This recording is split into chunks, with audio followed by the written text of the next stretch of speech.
One day, a man named Kweku Anansi went to God to complain that his wife was nothing more than an extra mouth to feed. He also complained that she was eating his share of the food at home. God asked Anansi, "What would you like me to do about this problem?" "God, please give me a wife with no mouth upon her face," replied Anansi. God looked upon Anansi with bemusement, as Anansi never failed to surprise God with his strange reasoning and outlandish plans. "Okay," said God. "Come the morning I shall give you a new wife with no mouth upon her face." Anansi was so excited that he went straight to the supermarket to buy yams and plantains for the next day. "Finally," thought the greedy man, "all of the food that I buy will be for me alone to eat." Waking up to a beautiful sunny morning, Anansi saw his new wife in the kitchen preparing breakfast.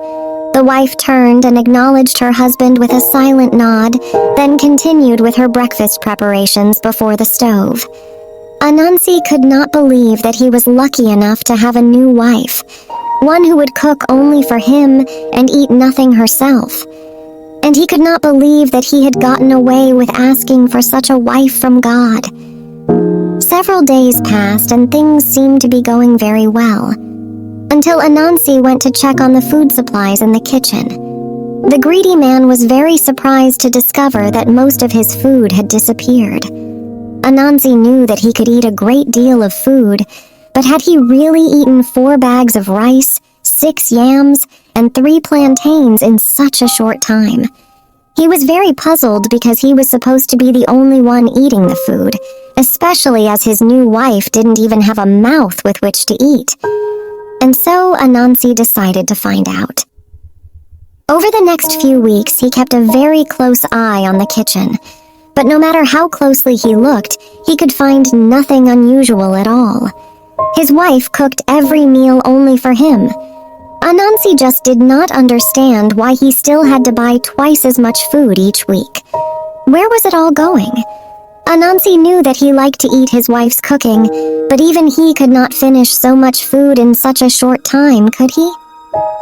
One night, Anansi woke up to drink some water as he was very thirsty. It was then that he heard a rumbling noise in the house and quickly went to check on his wife. But when he entered her room, he discovered that she was not in her bed.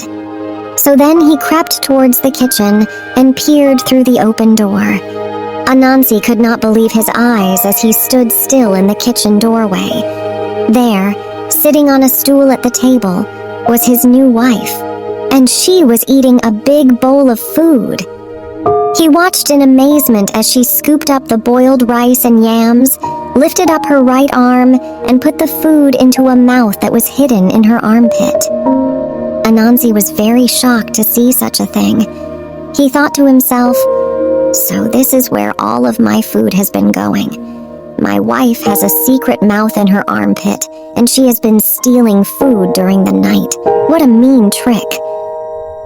The next morning, Anansi took his wife back to God and demanded to know why she had a mouth hidden in her armpit.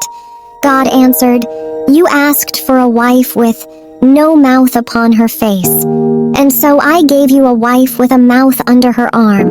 You did not ask for a wife with no mouth at all." Anansi felt humiliated and tricked, but God had no sympathy for the greedy man.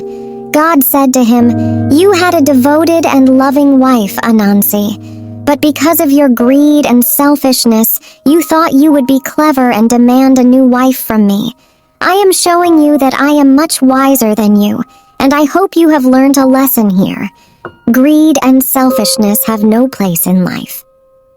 Anansi felt ashamed by his greed and begged God to return his old wife to him because he had indeed learned a valuable lesson. From that day on, Anansi was determined to be a better man and not be so selfish. And who knows, perhaps he would even try to be more generous with his food.